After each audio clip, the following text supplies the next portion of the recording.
28 मार्च 2026 को माननीय प्रधानमंत्री नरेंद्र मोदी जी सपा वालों ने नोएडा को अपनी लूट का एटीएम बना लिया था। पहले नोएडा में नोएडा इंटरनेशनल एयरपोर्ट का शुभारंभ करते समय वहां पर उपस्थित जनसभा को संबोधित कर रहे थे और वहां पर जनसभा को संबोधित करते वक्त उन्होंने एनडीए सरकार के किए गए कार्य को लोगों के सामने बता रहे थे, व्याख्या कर रहे थे किस प्रकार से एनडीए सरकार ने लोगों के लिए काम किया। वे अनेक विकास योजनाओं के बारे में वहां पर बता रहे थे और इसके साथ साथ उन्होंने ये भी बताया कि समाजवादी पार्टी ने किस प्रकार से नोएडा को एक लूट का एटीएम मशीन बना दिया था। और उसी का जवाब देते हुए अखिलेश यादव जिनकी एक बहुत बड़ी रैली दादरी में हुई और उसका संबोधन करते समय अखिलेश यादव ने उस एटीएम का फुल फॉर्म और उस एटीएम का जो प्रधानमंत्री जी ने तंज कसा था उसका जवाब दिया। जुल्म सदैव निर्बल और निर्धन पर होता है और ऐसे कमजोर व गरीब लोग हर जात धर्म में होते हैं। इसलिए हमने पीड़ित दुखी अपमानित लोगों को एक साथ लाने के लिए पीडीए की शुरुआत की है। अखिलेश यादव का 2027 का विधानसभा चुनाव का मिशन अभी से ही शुरू हो गया है और समाजवादी पार्टी जो कि 2022 में यानी पिछली बार पश्चिमी उत्तर प्रदेश के 32 जिलों के 140 सीटों पर जो कि अच्छा परफॉर्मेंस नहीं कर पाई थी, गठबंधन अच्छा प्रदर्शन नहीं कर पाया था, तो अखिलेश यादव की साफ नजर है कि पश्चिमी उत्तर प्रदेश में अपनी गहरी पैठ बनाया जाए और पश्चिमी उत्तर प्रदेश में जिस प्रकार से जो गुर्जरों की संख्या है, जो जाटों की संख्या है और मुसलमानों की संख्या है और अपना जो पैठ अखिलेश यादव गुर्जरों में बनाना चाहते हैं, वो चाहते हैं कि किसी प्रकार से समाजवादी पार्टी अब की बार गुर्जरों में अपना पैठ बनाए और पश्चिमी उत्तर प्रदेश में एक सशक्त पार्टी बन करके उभरे। दोस्तों, सबसे बड़ी बात यह है कि अखिलेश यादव अपनी रैली में वो तमाम बड़े गुर्जर नेता राजकुमार भाटी हो, अतुल सम्राट सहित मंच पर इकरा हसन और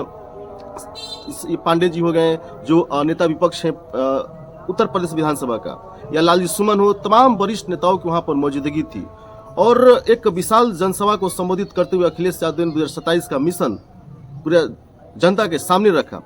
और सबसे बड़ी बात यह है इसमें कि अखिलेश यादव जो पीडीए की राजनीति करते आ रहे हैं, जो पीड़ित है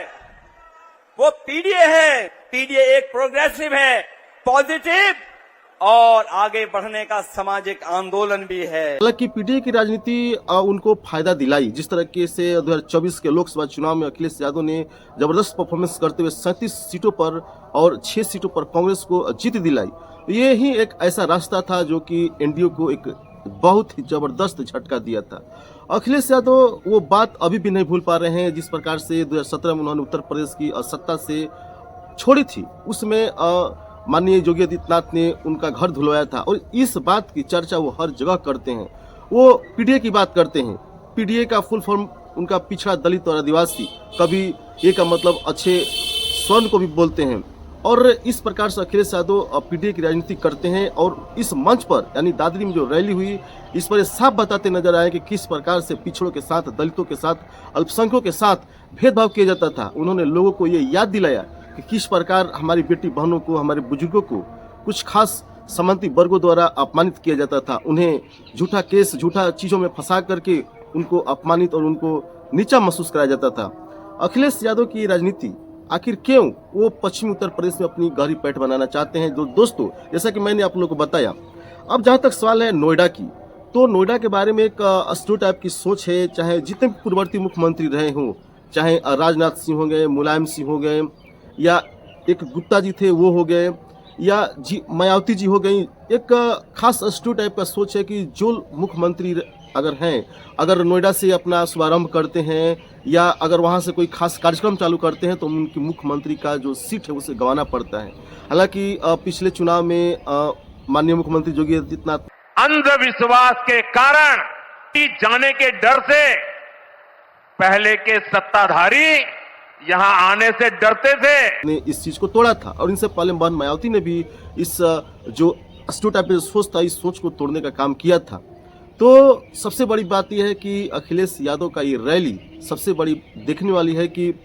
आखिर क्या उत्तर प्रदेश के लोगों के बीच में अपनी गहरी पैठ बना पाते हैं या नहीं, ये तो भविष्य तय करेगा। लेकिन उनकी जो राजनीति साफ तरीके से केंद्रित है पीडीए पर और जिस प्रकार से उनके जो राष्ट्रीय प्रवक्ता हैं राजकुमार भाटी, जो कि बहुत ही अपना पक्ष जो है टीवी चैनलों पर बहुत ही मजबूती से रखते हैं और जिस प्रकार से वो विद्वता से अपनी बातों को रखते हैं और समाजवादी पार्टी के तमाम नेता और तमाम जो वरिष्ठ नेतागण हैं उनसे प्रभावित रहते हैं और उन्हीं का देन है वो तमाम गुर्जरों को, तमाम पश्चिमी उत्तर प्रदेश में लोगों को वो एकत्रित कर रहे हैं और लोगों को बता रहे हैं कि समाजवादी पार्टी की सरकार आनी चाहिए। दोस्तों, जैसा कि जानते हैं कि उत्तर प्रदेश में 2012 से 2017 तक अखिलेश यादव मुख्यमंत्री रहे और अब 10 साल होने वाले हैं और अखिलेश यादव अब चाहते हैं किसी प्रकार से सत्ता को पाना। और अखिलेश यादव जो कि जिस प्रकार से झटका 2024 में लोकसभा में दिए थे, वो चाहते हैं कि 2027 में समाजवादी पार्टी की सरकार बने, युवाओं की सरकार बने और इसलिए उनका मिशन 2027 का अभी से शुरू हो गया है। दोस्तों, सबसे बड़ी बात यह है कि जब अखिलेश यादव से पूछा गया कि क्या आपका गठबंधन यहीं रहेगा जो पिछले बार लोकसभा में था, तो उन्होंने साफ तौर पर कहा कि हमारा गठबंधन वहीं रहेगा जिस गठबंधन ने भारतीय जनता पार्टी को लोकसभा के चुनाव में हराया था। तो दोस्तों, आप लोगों को क्या लगता है कि क्या अखिलेश यादव जो 2027 के मिशन की तैयारी में लगे हुए हैं, क्या भारतीय जनता पार्टी को मात दे पाएंगे? ये बात सोचने और समझने वाली है, क्योंकि अगले साल चुनाव होने वाले हैं और अभी से ही तमाम पार्टियां लग गई हैं। जैसा कि जानते हैं कि अभी बंगाल में चुनाव चल रहा है, तृणमूल कांग्रेस, भारतीय जनता पार्टी और कांग्रेस सहित तमाम लोग इस चुनाव में भाग ले रहे हैं। और जहां तक सवाल है, उत्तर प्रदेश का जो लड़ाई है वो इतनी आसान नहीं है, क्योंकि चुनाव के वक्त असदुद्दीन ओवैसी जो एमआईएम प्रमुख है वो भी आने वाले हैं और तमाम पार्टियां जो कि एक तरफ एनडीए की तरफ, जैसे सुहेलदेव पार्टी हो गई, निषाद पार्टी हो गई और अपना दल जो अनुप्रिया पटेल की हो गई और तमाम पार्टियां, और इधर अखिलेश यादव हो गए कांग्रेस और इधर जो पल्लवी पटेल की पार्टी हो गई। तो ये तमाम पार्टियों के बीच जो संघर्ष है, उत्तर प्रदेश की राजनीति कोई हलवा नहीं है। उत्तर प्रदेश की राजनीति जो है बहुत ही पूरे देश में सबसे क्रिटिकल है और यहाँ पर 80 लोकसभा सीटें हैं और 403 विधानसभा सीटें हैं। दोस्तों, जिस प्रकार से नेताओं ने चुनावी तैयारी करना स्टार्ट कर दिया है, तो मैं अपने व्यूअर से पूछना चाहूँगा, आप कमेंट सेक्शन में बताएं कि आपको क्या लगता है कि 2027 में उत्तर प्रदेश में सत्ता में परिवर्तन होगा या भारतीय जनता पार्टी फिर से सरकार में बनी रहेगी। दोस्तों, अपनी राय कमेंट सेक्शन में जरूर दें। तब तक से मिलते हैं आप लोग से नेक्स्ट वीडियो में।